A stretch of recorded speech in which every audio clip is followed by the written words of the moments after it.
Baik, selamat pagi semuanya. Kembali lagi kita dalam perkuliahan pendidikan kewarganegaraan. Hari ini kita akan membahas topik tentang kesadaran konstitusional dalam berbagai bidang ya, ekonomi, politik, sosial, budaya, pendidikan, dan HAMKAM. Nah, minggu lalu kita sudah bahas tentang bagaimana konstitusi, ya, definisinya seperti apa, fungsi dan perannya seperti apa, gitu. Nah, untuk minggu ini kita akan berfokus pada bagaimana konstitusi Indonesia, bagaimana berbagai perubahan yang terjadi dalam konstitusi Indonesia, yaitu Undang-Undang Dasar Negara Republik Indonesia 1945. Nah, sepanjang reformasi berapa kali perubahan dan kemudian bagaimana kesadaran konstitusional untuk menunjang implementasi dari konstitusi. Nah, untuk konstitusi NKRI atau konstitusi Indonesia itu ada beberapa beberapa masa ya sejarahnya. UUD 45 itu berlaku dari 18 Agustus tahun 45 sampai 27 Desember tahun 49. Nah, kemudian setelah itu berlaku konstitusi RIS ya, dari mulai 27 Desember 49 sampai 17 Agustus tahun 50. Dan setelah itu juga berlaku UUDS tahun 50 ya, dari 17 Agustus 50 sampai 5 Juli 1959, dan ketika 5 Juli terjadi dekret presiden yang Presiden Soekarno menyerukan untuk kembali ke Undang-Undang Dasar 45. Jadi sempat mengalami berbagai dialektika ya, dari awalnya UUD 45, kemudian konstitusi RIS, UUD 50, kemudian kembali lagi ke Undang-Undang Dasar 1945. Nah, untuk inilah berbagai perubahan Undang-Undang Dasar Negara RI 1945 ya, sejarahnya seperti apa, dan juga terdapat amandemen ya terhadap Undang-Undang Dasar 45 pada masa reformasi, yang butir-butirnya adalah adanya penghapusan fungsi ABRI ya. Jadi sebelum reformasi terdapat kursi fraksi ABRI di MPR DPR ya. Tanpa pemilu, ABRI sudah mendapatkan kursi langsung di MPR DPR. Tapi kemudian terjadi penolakan karena bertentangan dengan demokratisasi, maka kursi ABRI tersebut ditiadakan. Dan juga ada berbagai amandemen, yaitu yang kemudian terakhir kita rasakan adalah pemilu langsung. Itu merupakan salah satu butir dari amandemen konstitusi pada masa reformasi. Dan juga adanya eksistensi dari lembaga Dewan Perwakilan Daerah. Nah, dan ada beberapa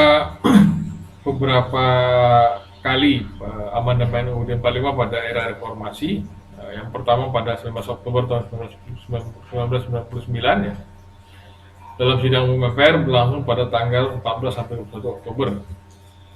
Ini mengubah beberapa pasal, yaitu pasal 5 ayat 1, pasal 7, pasal 9, pasal 13, 14, 15, 17 ayat 2 dan 3, serta pasal 20 dan pasal 21. Nah, kemudian pada 18 Agustus tahun 2000 kemudian diadakan kembali ya amandemen Undang-Undang Dasar 45 pada sidang tahunan MPR tahun 2000, tanggal 7 sampai 18 Agustus. Ini yang diubah adalah lumayan banyak, ada pasal 18, 18A, 18B, 19, 20, ya, bisa dibaca sendiri ya, ada lumayan banyak pasal. Kemudian pada 9 November tahun 2001 terjadi lagi amandemen ketiga dalam sidang tahunan MPR tahun 2001 tanggal 1 sampai 9 November. Ada lumayan banyak pasal ya yang diubah, dari pasal 1 sampai pasal 24C. Amandemen keempat pada 10 Agustus tahun 2002 dalam sidang tahunan MPR tahun 2002 1 sampai 11 Agustus. ini menetapkan beberapa beberapa hal. Yang pertama, UUD Negara Republik Indonesia sebagaimana telah diubah dalam perubahan pertama, kedua, dan ketiga, dan perubahan keempat adalah Undang-Undang Dasar Negara Republik Indonesia tahun 1945 yang ditetapkan pada tanggal 14 Agustus 45 dan diberlakukan kembali dalam Dekret Presiden tanggal 5 Juli 1999 dan dikukuhkan secara aklamasi pada tanggal 22 Juli 1999 oleh DPR, Dewan Perwakilan Rakyat. Yang kedua, penambahan bagian akhir pada perubahan kedua UUD NRI tahun 45 dengan kalimat perubahan tersebut diputuskan dalam rapat paripurna MPR ke-9 tahun Agustus 2000 dalam sidang tahunan MPR RI dan mulai berlaku pada tanggal ditetapkan. Yang ketiga, perubahan penomoran pasal 3 ayat 3 dan ayat 4. Perubahan ketiga UUD NRI tahun 1945 menjadi pasal 3 ayat 2 dan 3 pasal 25E. Perubahan kedua UUD NRI 1945 menjadi pasal 25A. Penghapusan judul yang keempat ya, penghapusan judul bab 4 tentang DPA dan pengubahan substansi pasal 16 serta penempatannya dalam bab 3 tentang kekuasaan pemerintah negara. Dan yang kelima, ada beberapa pasal yang kemudian disebutkan ditetapkan dan telah diubah ya, pasal 2 sampai pasal 37 ayat 1, ayat 2, ayat 3, ayat 4, dan ayat 5 serta aturan peralihan pasal 1, 2, dan 3, aturan tambahan pasal 1 dan 2 serta UUD NRI 1945. Itulah beberapa ketetapan dalam naskah perubahan keempat.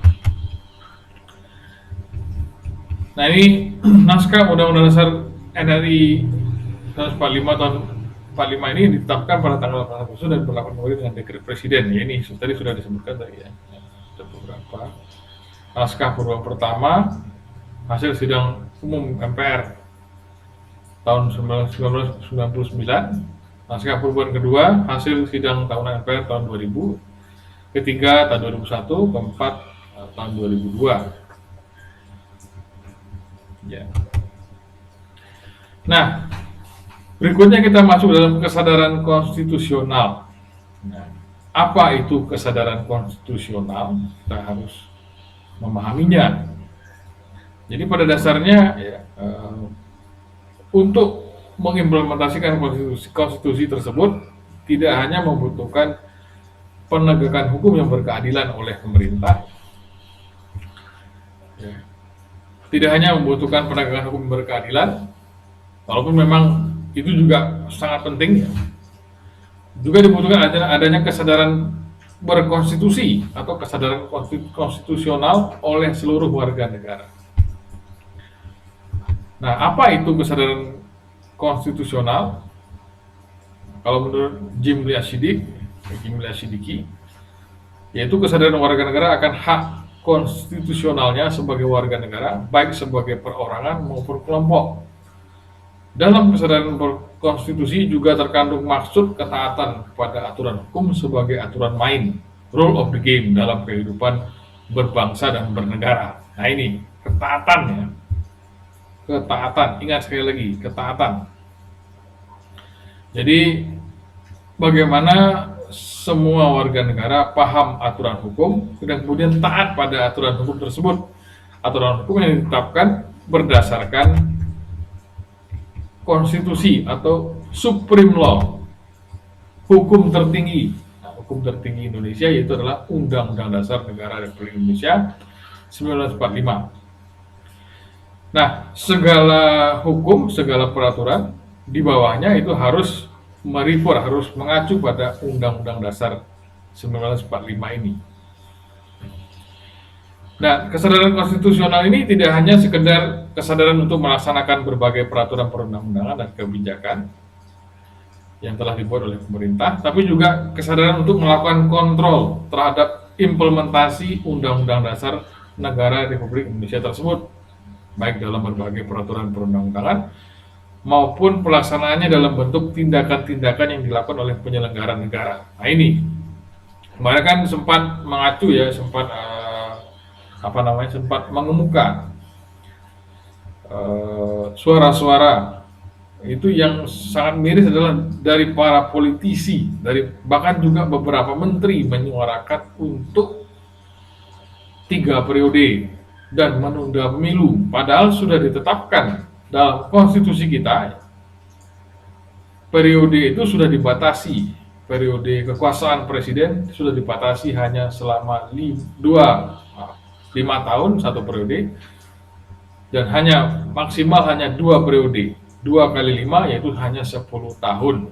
Tidak ada periode ketiga. Dan juga tidak ada penundaan pemilu. Sudah ditetapkan pemilu 5 tahun sekali. Nah, itulah yang kemudian harusnya sebagai warga negara ya, kita kritis menyuarakan hal ini. Yang saya lihat kemarin, saya kemarin sempat melewati